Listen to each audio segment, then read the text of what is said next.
Welcome to Mission Evolution Radio Show with Gwilda Wiyaka, bringing together today's leading experts to uncover ever-deepening spiritual truths and the latest scientific developments in support of the evolution of humankind. For more information on Mission Evolution Radio with Gwilda Wiyaka, visit www.missionevolution.org. And now, here's the host of Mission Evolution, Miss Gwilda Wiyaka. Welcome. Whether you're new to the show or an old friend, I'm so glad you could join us. Mission Evolution is the place to find the latest evolutionary knowledge from today's leading experts. This hour, we'll delve into the concept of alien abduction or spiritual transformation. Most everyone has heard of alien abduction, but what exactly is it? Has it been proven? What's its purpose? Are these purported abductions actual physical events or esoteric ones? With us this hour to consider these questions is Kathleen Marden. Kathleen is a niece of ET contact experiencers Betty and Barney Hill, an award-winning researcher and author. She's widely considered one of the largest leading UFO contact researchers of our time. Since 1990, Kathleen has researched and experienced the perplexing nature of UFOs and human contact with non-human entities. Kathleen is a recipient of the 2021 International UFO Congress Lifetime Achievement Award.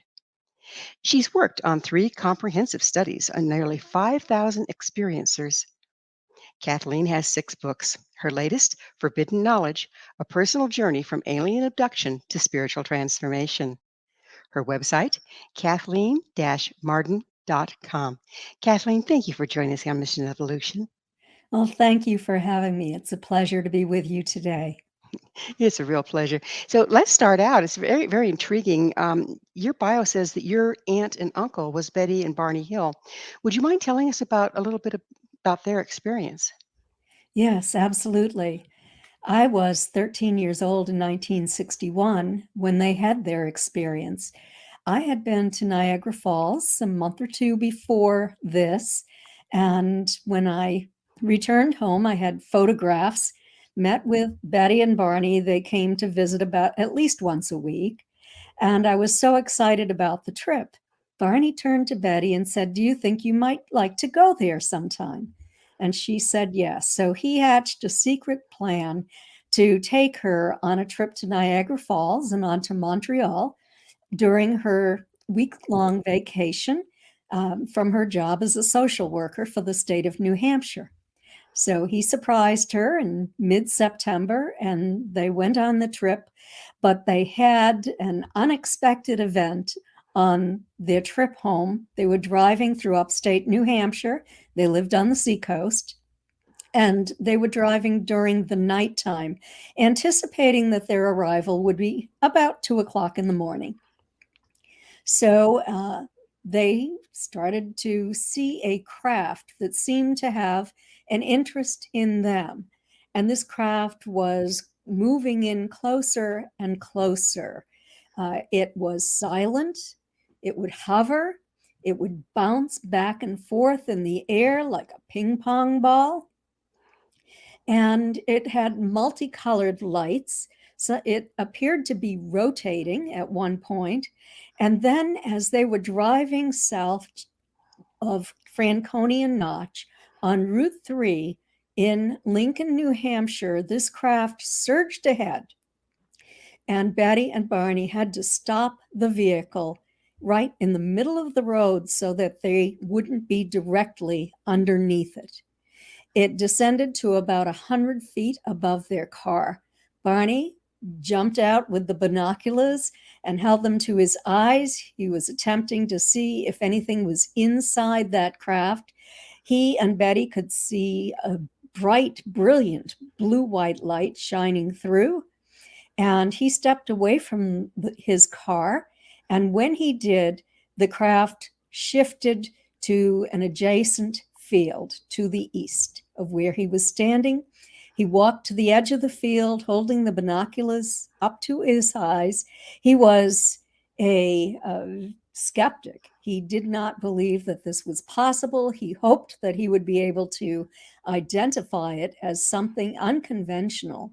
But when he looked up at it, he saw what he said, quote, were entities or figures that were somehow not human, close quote. They would dress. So how did he see them? I mean, was the vehicle still closed up? Were there windows? How did he see them? There was a row of windows encircling the front of this dish-shaped craft, and they were standing behind the windows. Suddenly, all but one of them moved to what appeared to be a panel on the back of this sort of hallway, and he could see their arms go up. He could now see them from the tops of their heads down to their knees. When their arms went up into the air, little fin-like structures started to slide out from the craft, and something started to drop down from the bottom of the craft. He didn't know what it is, but as an investigator myself for the past 32 years, I know that that is sort of a carrier beam. It looks like a deep blue light, and it carries people onto the craft.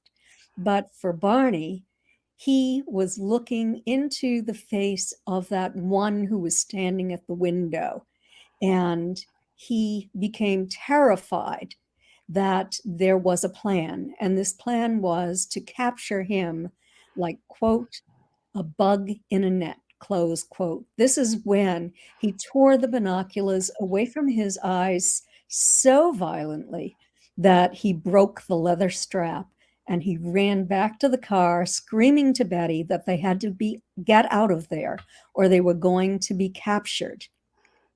He ran to the car, closed the door, but before he did, he noticed that the craft was heading in his direction. He told Betty to roll down the window as he went speeding down the highway. She rolled it down. She looked up. She was expecting to see lights. All she saw was darkness, even though it was a bright light night.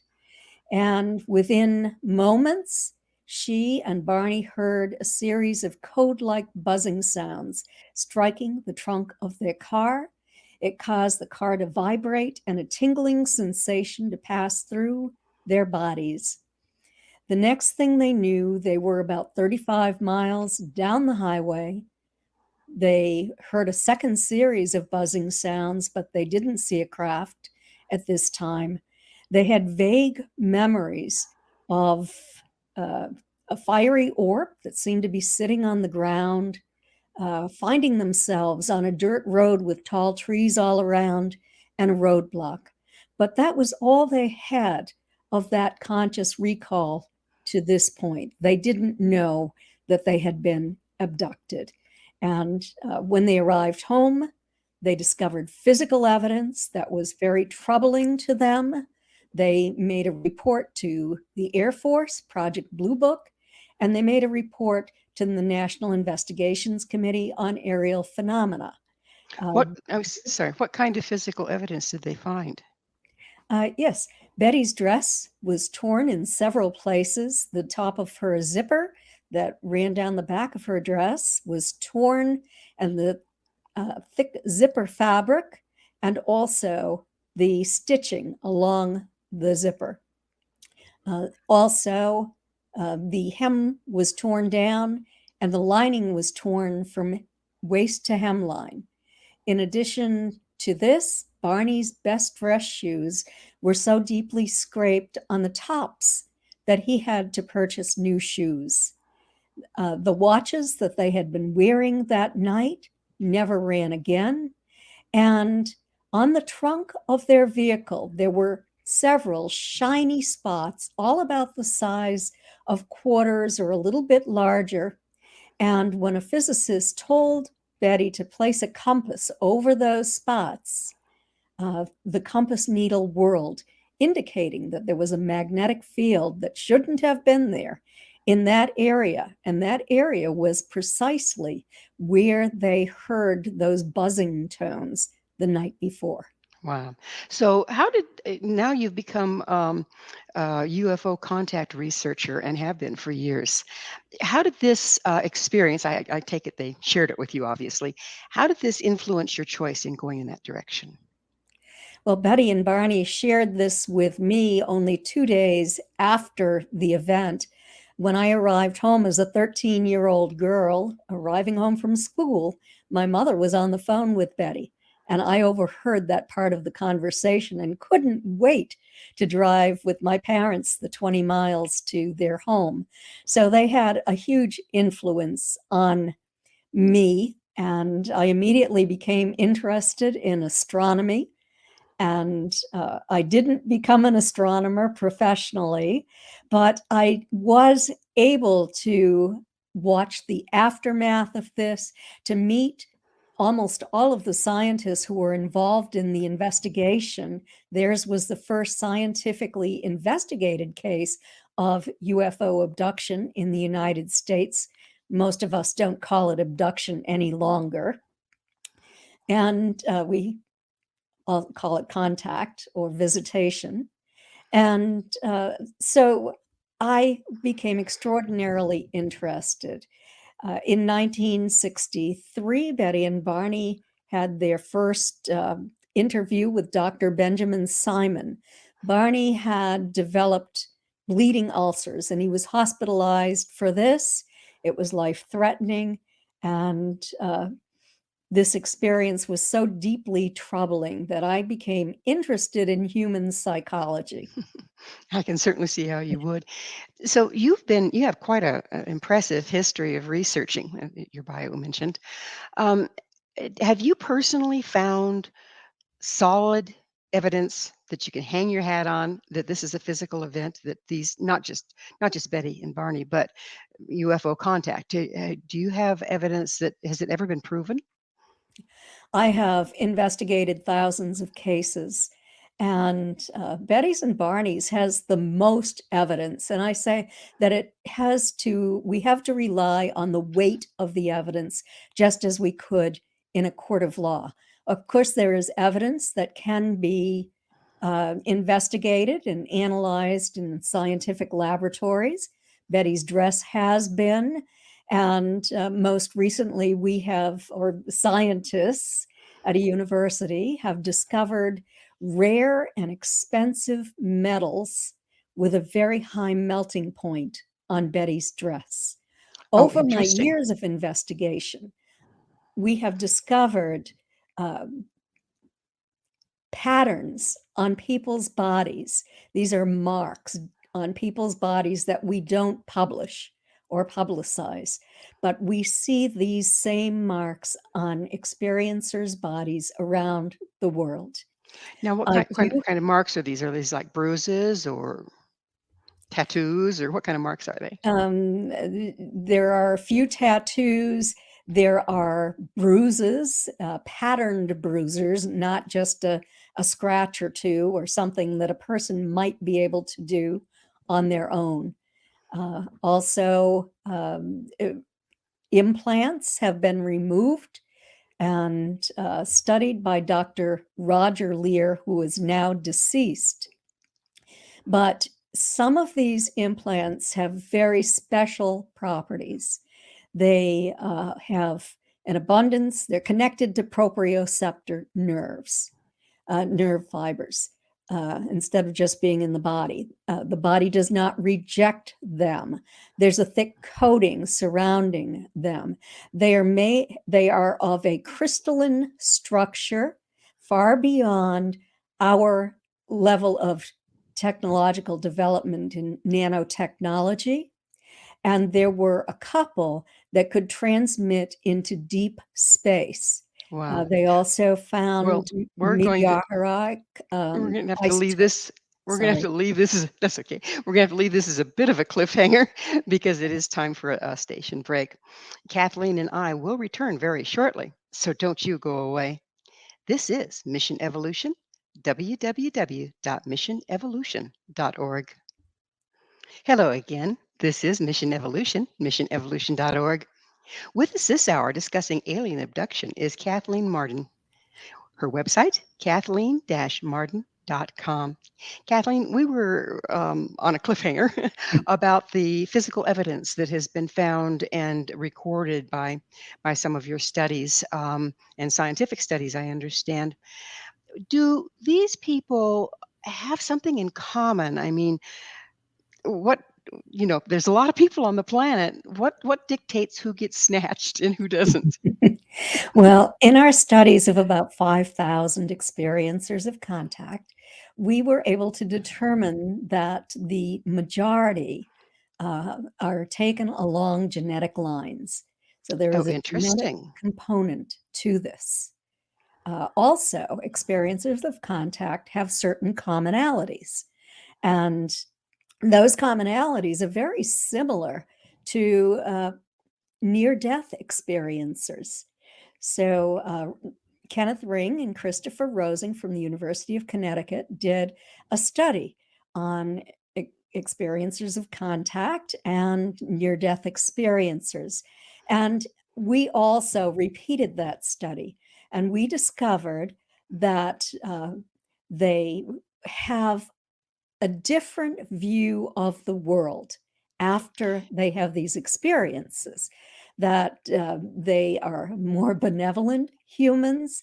They're not as interested in material wealth or fame or anything like that. They're more interested in helping other humans and helping Interesting. our earthlings to progress.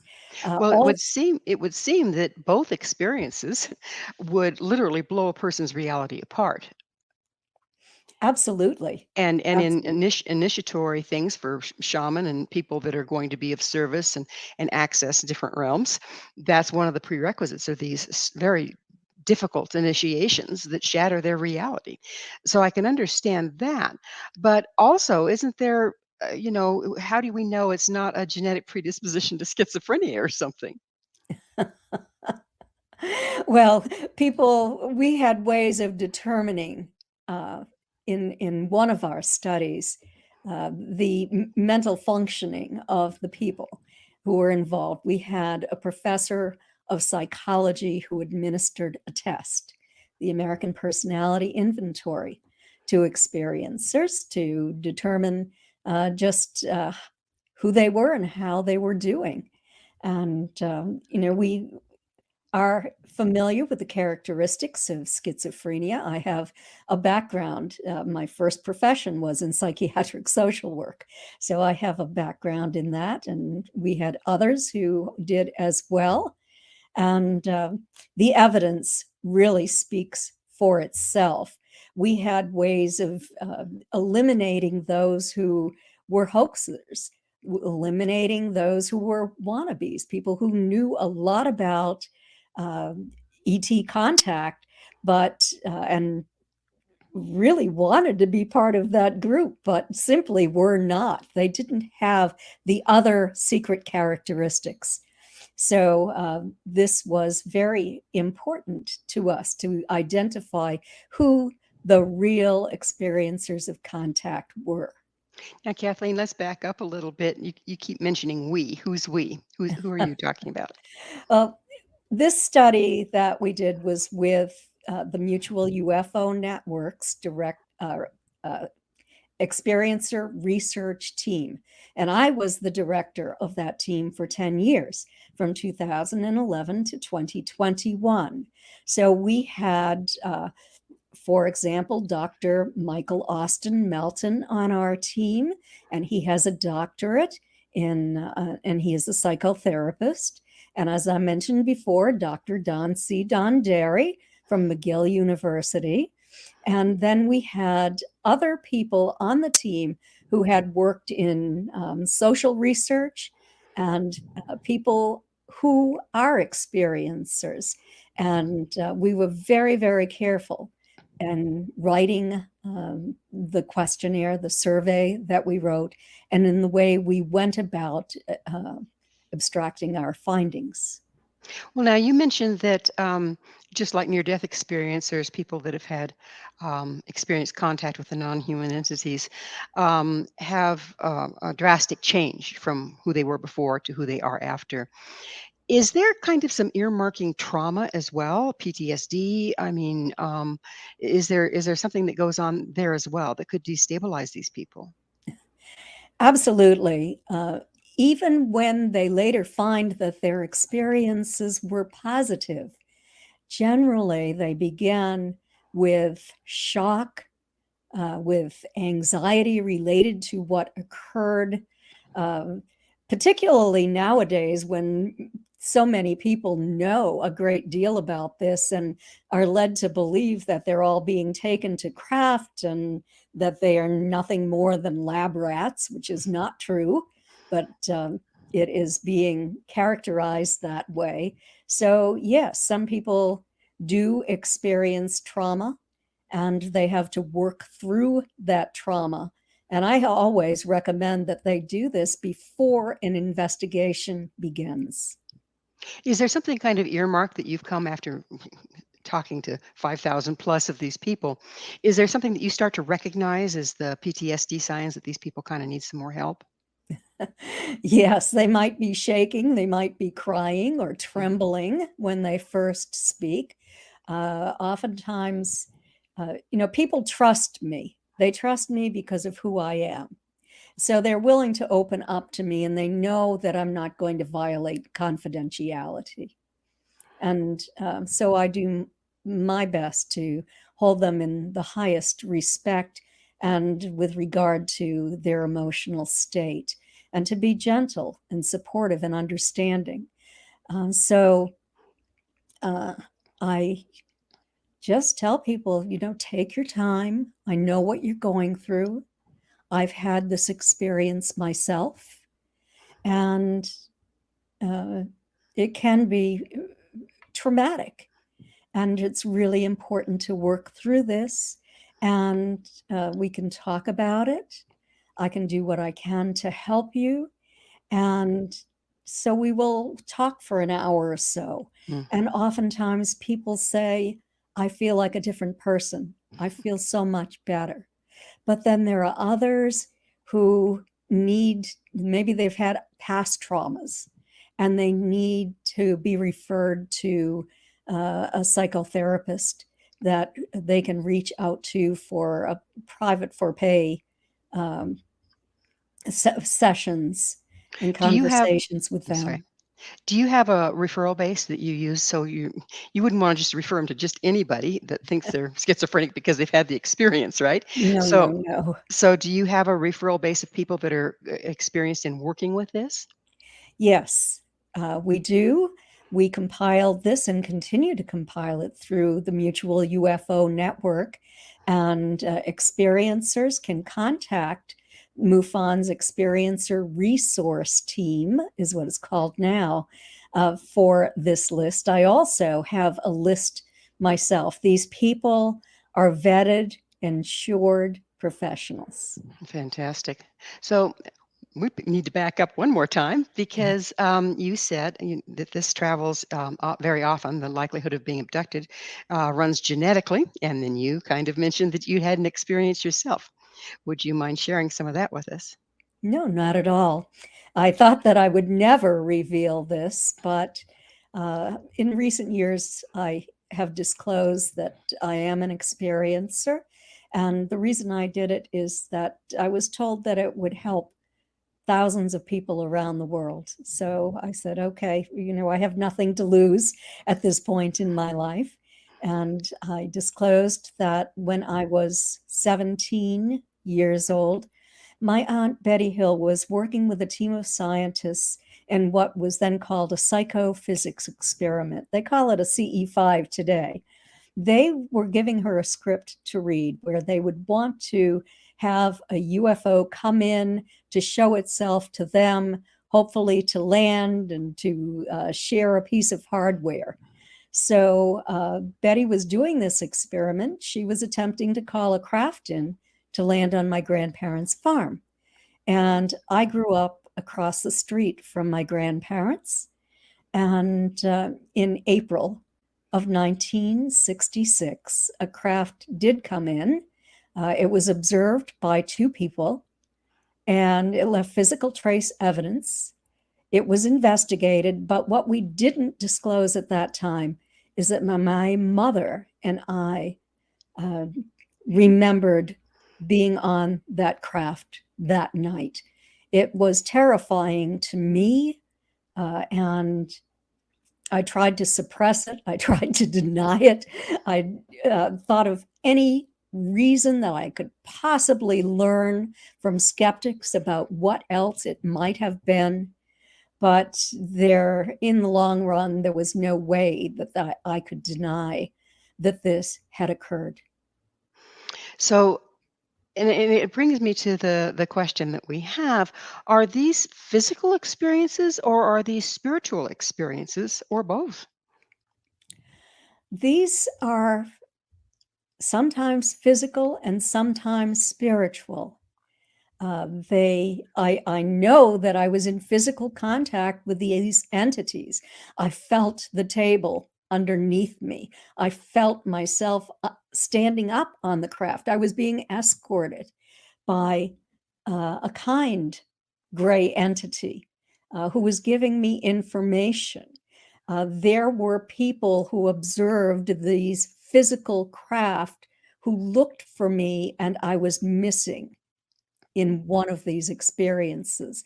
In another experience, when I knew I was missing, others observed the craft. So there is a physical component where they can come into our environment. At the same time, I believe we all are from a multi-dimensional universe, and that these are spiritual beings who have physical bodies. They claim that they live on other planets in our galactic neighborhood. Some claim to live in a different galaxy. But, as during my studies dating back to 1954, these ETs who claim to be from a galactic federation have stated where they were from, and they're telling different stories at different times. In fact, I had the opportunity to ask directly, and what I was told is that they no longer live on these planets. They rarely go there. They are mostly living on very large ships close to our planet, and that they are from other dimensions, fifth and sixth dimensional entities. That's who I talked to. And also there was a ninth dimensional entity who no longer has a physical body. They said they were a protective force of the universe, and that they were in charge of our quadrant of the galaxy. So, we're about out of time in this segment, but are there different varieties that are performing this function of being guardians, if you will, like different races? Yes, there are. There are many different races. If we have time, I'll tell you. Well, you can get started and we can pick up on the other side of the Okay. break if we need to. Well, there are grays. There are avian types, tall whites, tall goldens. There are insectoid types, human-looking types, and the only type that I can't think of belonging to any galactic federation is a reptilian type. They do have the bad rap, don't they? Yes, they do. Well, it is that magic moment that we'll need to take a station break. Kathleen and I will be right back to continue this fascinating discussion. So you stay right there. This is Mission Evolution, www.missionevolution.org. Hi there. This is Mission Evolution, missionevolution.org. Our guest this hour is UFO contact researcher Kathleen Marden. We're discussing an alien abduction as it relates to spiritual transformation. Her website, Kathleen-Marden.com. Kathleen, speaking of which, you say that there's two things I'd like to put together here. One is that it travels in family lines. Why do you think that is, and how do you think they track these family lines? When I asked them about this, they told me that they like the proximity of the genetic line so that they can look for positive changes across generations, that they are attempting to upgrade the human DNA. They said that initially they took many people at random, people who were driving down the road, fishing, children who were playing on the backlands of the family farm. And then when they found what they were looking for, they began their genetic experiments. So that's what they told me. You say they told you. Who told you that? Some of that information was given to me directly, telepathically, when I was on craft on a table. And some of it was given to me by a council of 8 entities that I had the opportunity to do an experiment with over a 2-year period. How'd you do that? How'd you keep contacting them to do the experiment over 2 years? Well, I met a man named Kevin Briggs, who was originally from the UK. He was a police officer there, and he moved to the United States about 20 years ago. And I was introduced to him after a conference that I spoke at, and we met for lunch. The 2 other researchers and myself, we continued to meet with Kevin to hear about his contact experiences. And I even hypnotized him at one point. But eventually, one of the people who was a researcher in our group, Dr. Melanie Barton Bragg, was talking with us at my home. Kevin was there, and she noticed, and Denise Stoner, the other researcher, noticed that Kevin appeared to be channeling information. Now, he had never channeled before, but Melanie worked with him using meditation, and he learned to communicate with these non-humans. And then he invited us to take part in this experiment. For 1 year, we met one Saturday a month, and we each took questions. We also took our investigative equipment in order to attempt to find evidence that this was really occurring, and we were able to record evidence as well. So we were pleased with that. So what evidence did you record? I mean, how could you tell he was channeling and who he was channeling? That's always the problem with channeling. We might be channeling, but who Yes. are we talking to? I know it absolutely is difficult. So the first thing that we did is that we took a laser thermometer, and Denise Stoner is a paranormal investigator. And so what we wanted to do is record the temperature of the room beforehand, and then the temperature of the room when these entities came in, and Kevin set aside his consciousness and permitted them to use his vocal cords. So she used the laser thermometer, and we were able to record as much as a 10-degree increase in the area of the room around Kevin's body, which was Fahrenheit or quite Celsius? significant. Fahrenheit or Celsius, 10 degrees. Fahrenheit. Okay. Yes. Yeah, We that's were. pretty impressive. We also experienced strong tingling sensations in our bodies. We didn't know that each of us was experiencing that when it happened. Then, go ahead. Well, I was going to say, so far, we've established that there's something going on, but we still haven't established who we're talking to. So continue. That was the most difficult part of it. They said that they would show each of us a craft, and they did. They also showed me about a 35-foot circle of water whirling in my lake.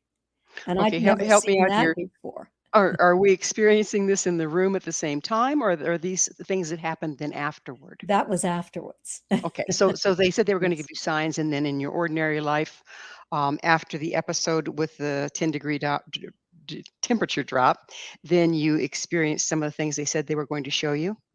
Yes, sometimes individually and sometimes together. We also learned to meet with these individual entities and to have them speak with us telepathically, answering our questions individually. The only thing that I have not been able to do is to observe them on a craft, to know that they are actually who they say they are. I believe that they're non-humans. I don't believe that these are deceased humans having fun with us because of the scientific nature of the questions that they answered. So the it still remains to be seen who you're really talking to. Yes, and Yes. when you're talking about telepathically, how does that come across? Is it like in your mind's ear? Is it in your imagination? How are you getting this information? How are you getting the intel? When this happens, I feel a strong tingling through my crown chakra that moves through my entire body. And then I have thoughts that are not my own. I know that they're there. And then I will focus, I meditate, and I focus on my question. And then I receive the answer and I know that it's not my thoughts giving me the answer. And it comes very rapidly. You've heard of the unified field, and that we've had contact with spiritual entities through the unified field for thousands of years. How does this Yes. relate? This is very perplexing and challenging to me because for many years I was a nuts and bolts investigator. I didn't go beyond that. And then experiencers started to be healed by these ETs when they requested healing. In fact, I requested healing and received it. Oh, tell us a little bit about that. Now you've got me intrigued. Yes, it was 2012, and I was working on my first of 3 studies on experiencers. This was with 50 experiencers, and we had a 25-person control group, members of the general public. And one of these experiencers was a man from Australia. And so I was interviewing him. And at that time, I was thinking that these ETs were all bad. And he was telling me they're not, they will heal people. And would you like to speak with one? So I felt a little odd about this, but I said yes. And we met via Skype. And he was channeling these ETs. Now, how would I know if he was faking this, if he was some kind of a fraud or what? So I wanted to know more. I asked many questions. And then eventually, in one of our meetings, I said, I have had a debilitating illness for many years. And I'm an author. I write these books. But when I travel, I become very ill. I have to spend about a week in bed when I return home. Can you please heal me? And I wasn't anticipating that I would be healed. But 3 days later, during the night, I woke up and I had a tremendous amount of pain in my body. And I woke my husband up and I said, I don't know what's happening, You might have to call an ambulance, or you might have to take me to the hospital. And he said, well, give it a few minutes and let me know if you need an ambulance. And so while I was waiting, all of a sudden, I found myself in a new location. I was in a misty place. I was lying on a table. There were tall, glowing entities standing next to my head. I could see them in my peripheral vision. And I was wondering what was going on. And so when I thought this, they either showed me a screen or a vision, and I still don't know what it was, but I could see the outline of my body. And I had sort of like little bots going through the periphery of my body. Bots as in And robots? like little energy, something of energy. Okay. And there was just motion there. And then two of my internal organs were colored, one in pink and one in mint green. I was still experiencing that severe pain. But after that, I was waking up in the morning, and I knew that this wasn't a dream because my husband still remembers it to this day. It was profound. And I felt like I was 23 years old again. I was completely healed, and I haven't had a relapse since 2012. Pretty amazing. It So, was. what keeps coming to my mind is we interpret things according to our framework, our frame of life, of reality. Mhm. And we do that differently at different ages in our human development. In other words, this could easily be some of the reports in the Bible, and I'm sure that's been mentioned. This could easily be some of the shamanic experiences. This could easily be any number of things. Are we interpreting these experiences that we're having with other entities as ETs because that's the framework that we have in modern times? Well, I think that initially I did believe that they were extraterrestrials. Now I'm not certain. Hmm. And there is an overlap. We have this overlay between the paranormal and shamanic studies, and I use the quantum healing hypnosis technique, and can channel energy through my crown chakra and out through my arms, sort of like Reiki uh, Hmm. on people, and people are healed. And so, it, I don't know if this is divine. I don't know if, this is multidimensional, a multidimensional universal energy. I don't know what it is today, and I don't know if I ever will. But I'm studying all of this, and I'm still looking for answers. And that's a good thing because it's amazing how much more is out there than what we can perceive with our senses, and how when we do contact it, we can only interpret it according to our current reality.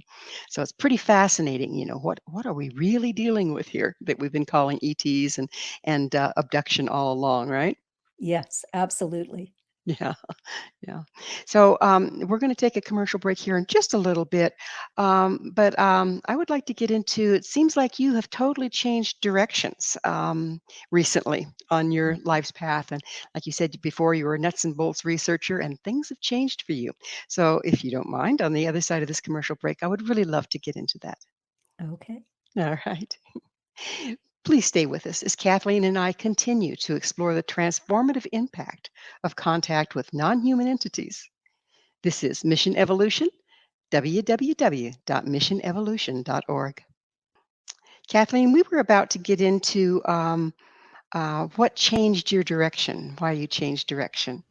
And so, if you wouldn't mind telling us about your 2020 life changing event. Yes, it really was startling. I was talking on the telephone to a man named Chris Bledsoe, who was a confirmed experiencer, and I was working on an investigation of an event that happened at his home in North Carolina, where he and two women were taken to craft. And Chris calls in orbs. Chris has also had Marian apparitions. Okay, I'm Where, sorry. You're gonna have to back up for those of us that don't know what calling in an orb is, or what is that? okay, well, these orbs are seen with the naked eye. They will glisten. They appear to contain non-human consciousness. They can, and Chris can communicate with these orbs. Many experiencers see them in their homes as well. And now, Marian apparition is oftentimes equated with the Mother Virgin Mary. But with Chris, this is a woman with long blonde hair. She's wearing a long robe. Her arms are outstretched. She's very kind and beautiful, and she is floating above the ground. She's not standing on the ground, and she is giving Chris prophecy.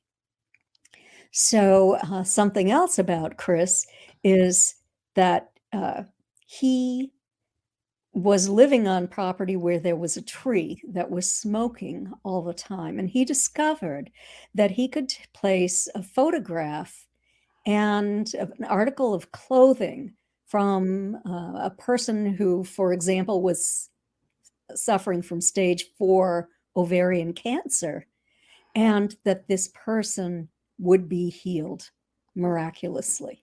So, do they have scientific studies on that has proven the effectiveness of it?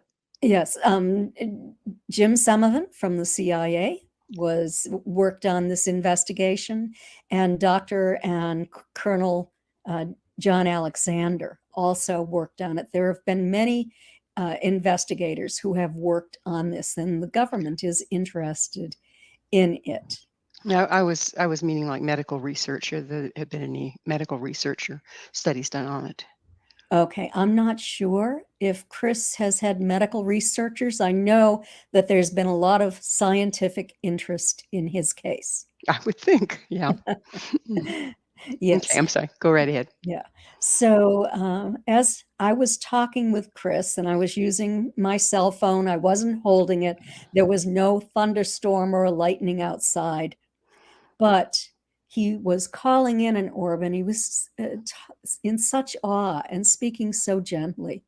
And all of a sudden, I had what I could only call a light being appear in my office. And it was kind of triangular, but it didn't have sharp lines. But I felt something, it was very holy coming from this. It was just kind of being in the presence of the divine. And it dropped to my knees in prayer. And I've never had that kind of experience in my entire life. And, so I had to look at all of this differently. So it seems that over time, I'm receiving tidbits of information that are kind of dropped on me from the universe to help me with my discoveries.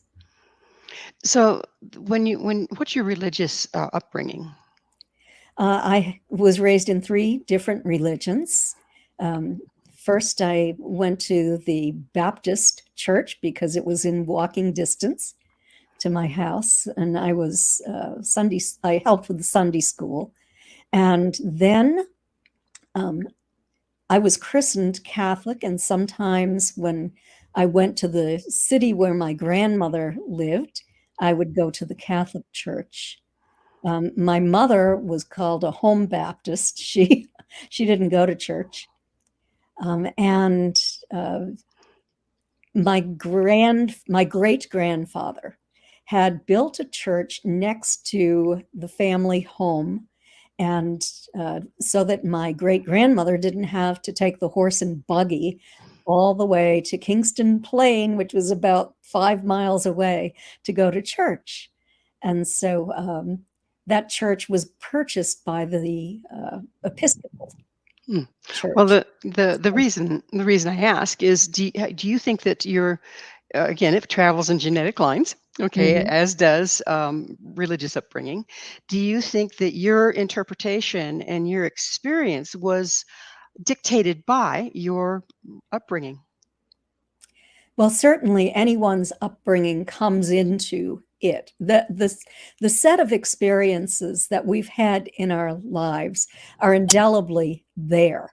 And even if we have not been churchgoers in our adult life, um, you still have that kind of overlay, I think, that comes in Filter, to if our you will. interpretations. Yeah, a filter, if you will. So it sounds to me like you've made a 180-degree turn from being a nuts and bolts researcher to someone that's really looking more for spiritual answers to extraterrestrials. Is that accurate? I would say yes. I'm still interested in the extraterrestrial part of that and how it relates to them and all of this. But I'm more interested, I would say, right now in the study of consciousness and what we can learn from that. Because it is our consciousness that's interpreting whatever experience we're having and coloring whatever experience we're having, yes? Yes, absolutely. How do you feel that our consciousness is changing at this time in history? Or do you feel it is? I think that experiencers, especially, are becoming more aware of the purpose of our contact or abductions. It's not happening as much as it did. In fact, I haven't been taken since 2015, but I've had more direct contact. Is Uh, it that you haven't been taken, or is it that you're interpreting it differently? I'm not interpreting it differently. I'm wide awake and in my office sometimes when this happens, and it's during the daytime. So I'm not interpreting it differently. It, I don't understand the difference. I mean, if you're wide awake and you're having an experience, you still have to interpret it, right? well, yes, but the information that they give me pertains to my experience throughout my life, my contact with them. Why have they taken me? How many generations back has this gone? Um, what their purpose is in being here. Um, those of us who are experiencers have the commonalities that we become more intuitive or psychic. We become empaths. Those are a couple of the things. We can have telepathic communication. So, and we become more spiritually oriented. Nearly 100% become more spiritually oriented in our Do you MUFON study. do you think that people are genetically predisposed to being more of all of those things, and then it's triggered by some event? That could be, I'm not certain, because those are things that near death experiencers have in common with experiences of contact. So, there's a lot of amorphous area there, but they're all good things to think about. We just don't have the answer for that. It isn't that, the hallmark of this whole study, this whole hour that we've had together as well, is that we don't know. We just flat don't know. There's something going on, but we don't know what it is. Absolutely. That is true. And I think that it's extraordinarily important to look for the answers. I would agree. Absolutely agree. Kathleen, we've reached the time in the show where I have to ask you, what is your mission? Oh my gosh. I think that my present mission is to help the ETs in raising spiritual awareness They told me that their biggest concern is that our technological development is out of sync with our spiritual growth. And that when this happens, there can be an imbalance that leads to disaster. And the way we need to raise human consciousness is by becoming more loving people. So I encourage people to send love into the collective consciousness. Our scientific studies have indicated that by projecting our loving consciousness, we can make change. And so that is my message to people today. A lovely message. So when we're I started with a question at the very beginning of the show. What is the purpose of what we call alien abduction or entity contact? What is the purpose? Well, there are many reasons for this, and it depends upon the race of the entities, the types of entities involved. Many of them work together, others don't. And anything from the biological experiments, they were very interested in toxins in my body. They took me time and time again to test for environmental toxicity. They're very concerned about our use of nuclear weapons and the impact that nuclear detonation has on not only our world and our survival, but also they say that it tears into the fabric of time and space, into the across the dimensions, and causes damage in other dimensions. So those are the essential messages that they have for us. And that is their reason for wanting us to change. If a person feels that they are being contacted, how can they tell if it's the good, the bad, or the ugly? It depends on what they can remember about it. And they will know when they can remember what entities they've been contacted by and how they've been treated. Don't the bad try to trick? I mean, the trickster has been among us always. Yes, there are negative types that attach to people who are extraordinarily fearful, and they can make people ill. I've worked with people who somehow, I'm not sure if this is correct, but it appears that a portal has been opened. There are UFOs, there are non-human entities, there are also negative entity attachments, there are angelic beings, there are entities or prehistoric animals sometimes observed as well. Man, It's, we it's a could crazy thing. we could go on and on, but unfortunately, we are out of time. Kathleen, thank you so much for coming on the show. It was my pleasure to be with you. Thanks for having me. You bet. Our guest this hour has been Kathleen Marden, award-winning UFO contact researcher and author of 6 books, her latest, Forbidden Knowledge. And we're leaving this show with not much knowledge. We don't understand what we don't understand. We'll continue to look for you. Stay tuned to this channel, and we'll have more information coming. This has been Mission Evolution, www.missionevolution.org.